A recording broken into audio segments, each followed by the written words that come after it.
Hello and welcome back. In this video, we're going to talk about color, background color, and how to actually use color in CSS and how the colors are kind of made up. Okay, we're going to talk a few different ways of talking about color, and I'm going to give you a little bit of understanding of how those colors work.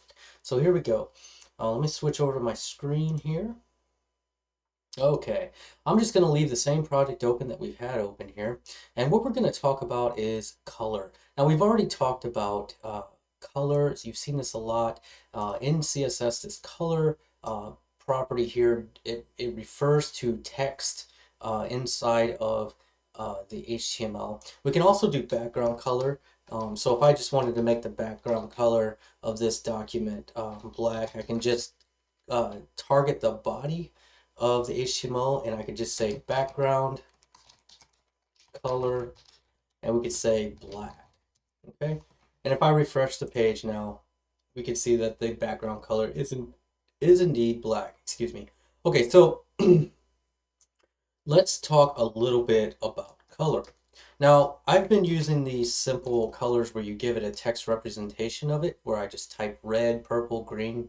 You don't often use these. You'll find yourself maybe using them every now and then, but these don't let you specify what shade of red that you're looking at, okay? It's just, this is the red that's defined, and that's the red you get, okay? So if you want a more fine-tuned control, there are a couple different ways that we can do this. And I want to just kind of talk about how color is made up. So one way that we could do this is with an RGB value. Okay, RGB is a function here in CSS, and this is the RGB is red, green, blue. And so this takes three parameters here, and these parameters are numbers, and the numbers go from 0 to 255. Okay, this was interesting because I did stage lighting before I learned how to program, and stage lights, when you mix the colors on stage lights, they work exactly the same way. So you have red, green, and blue, and these go from a number of 0, and then the highest is it would be 255. So instead of doing this color red, let's get rid of that. And let's look at what RGB would be here. So if I wanted to do just red, okay, I could do, well, let me show you black first. So we could do 0, 0, 0, and that is going to end up being black. Okay, so we're affecting the email title, so that's kind of what we'll focus on. If I wanted this to be fully red, as much red as it could be, with no other color blended in, I could do 255 in the red spot. And when I refresh that, now you can see that is red. We could do the same thing with green. So we can do 255 here like this. And now that is like the brightest green that it could be, okay? We could do the same thing with blue, 255. And now we have blue. And we can mix those in any way that we want. So we can do red and blue.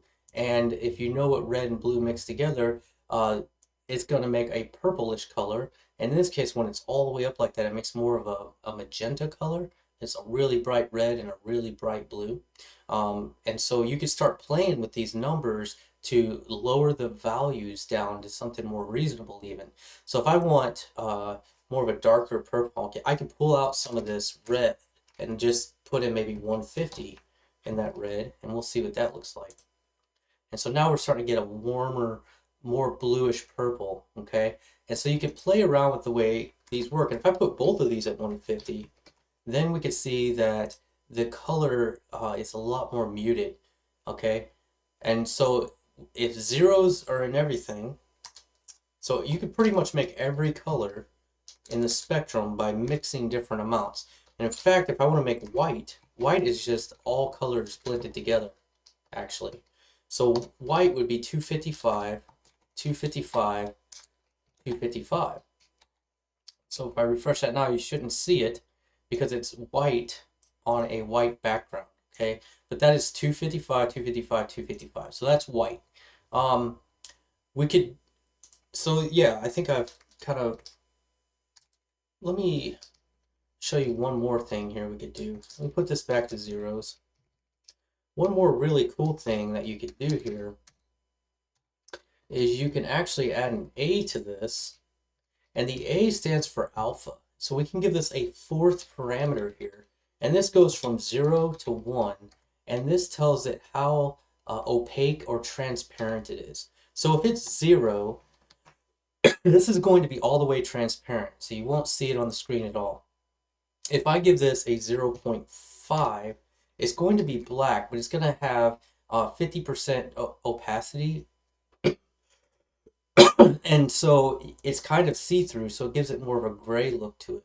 And if I go all the way up to 1 here and refresh, then this is fully opaque. Okay, so 1 is opaque, 0 is transparent, and that is how you can make the alpha value of a color. So it's RGBA. Okay, so I didn't want to confuse you with that, but the other really common way to do colors is with what we call hexadecimal.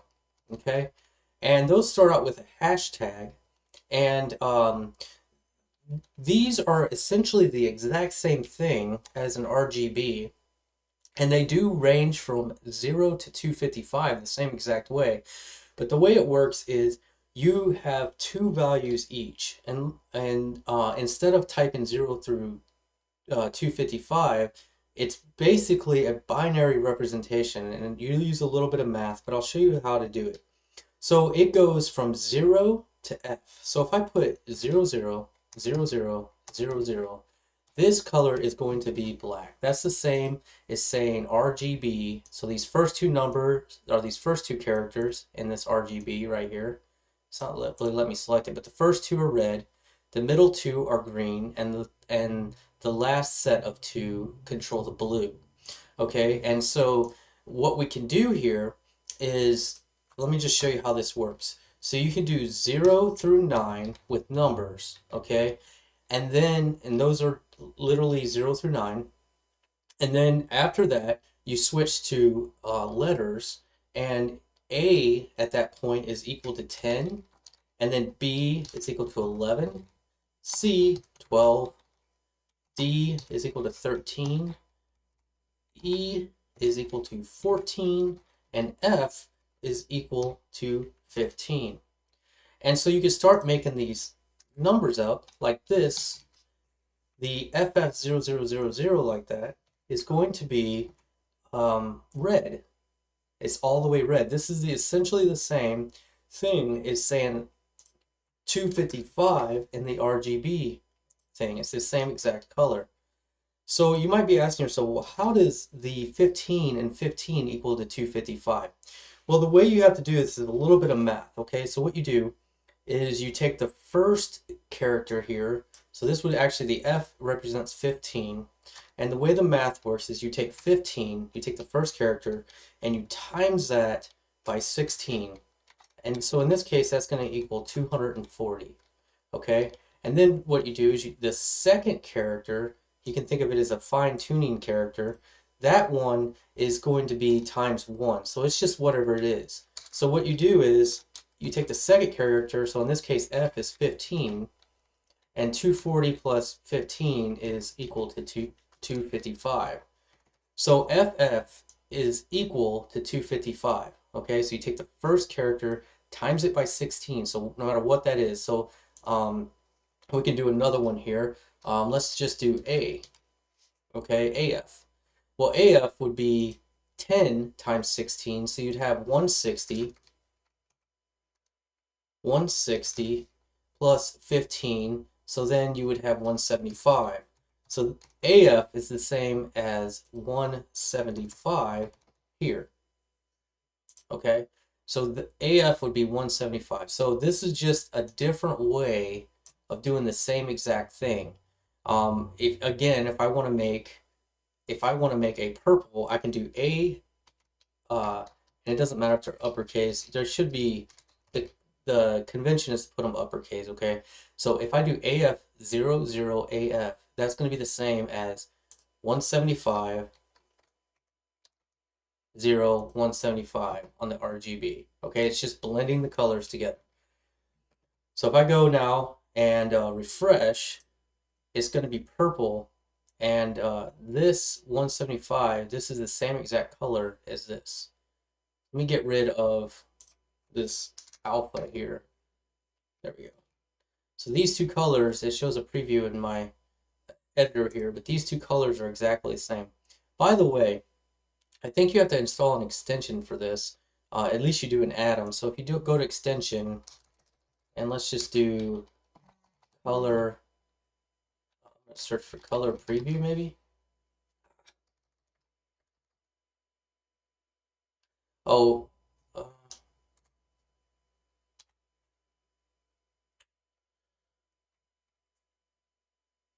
anyways, I think there's a extension that you install to make these color previews show up in the editor like this. So if yours isn't showing up, just search for like color preview or something like that.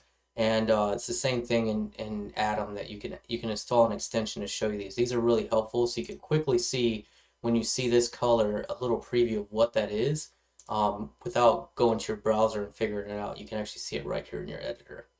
So I hope I didn't confuse you. Just know that colors are either RGB, which are red, green, blue, or they're these hex. These are the two most common that you'll see. And actually these hex are probably going to be the most common that you see in code. They both essentially do the exact same thing. They blend colors or black through white, and then everything in between by making a mix of red values, so the first two in the hex or the first parameter in RGB, green values, which are the middle two, or the middle here, and blue. So if you mix red, green, and blue together, you can get any color on the color wheel, and that's how colors are made for the browser. Now, you might be saying to yourself, how in the world can I just figure out these colors? Well, you don't really need to. I'm just showing you the theory on how these work and how you make colors and how you can guess what colors are. But you can go online and find all kinds of, like, if I type in website color schemes or palettes or anything like that, you can find all sorts of websites here. Let's do color generator.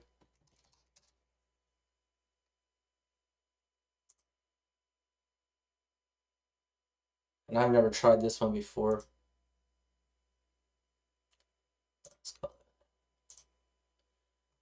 Never tried this, but there's tons. Okay, so you could click generate, and this will pick you a palette of colors that work well together.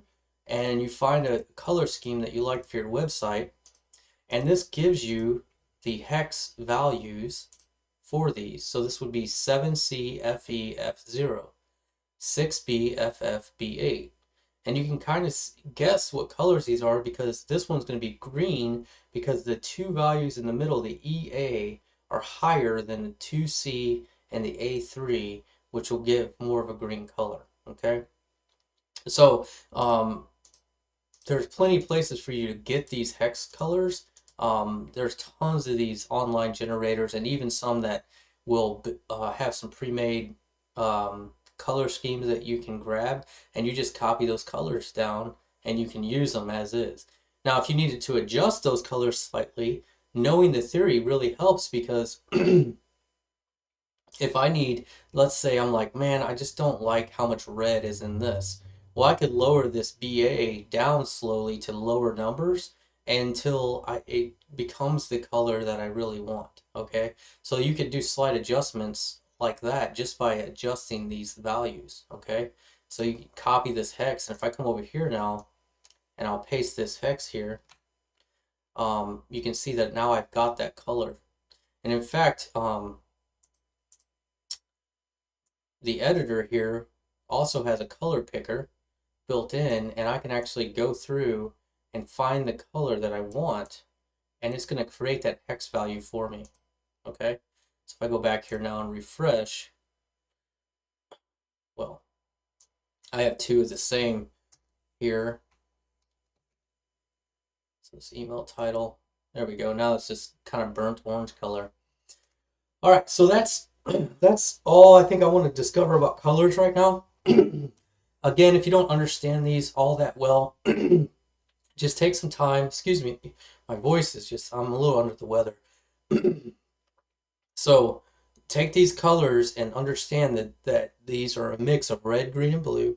Play around with it and just and then do some more research and then look online for some color generators. And if you look for, like, you can even look for hex color codes or whatever, and you can find all kinds of stuff on here online. So there's an online picker thing here. There's all kinds of stuff you could do.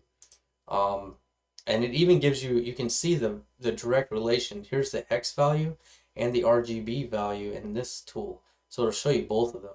And this is not uncommon, even like if you use Photoshop or GIMP or something like that, you can use the color pickers there and it will give you a hex value inside of there as well.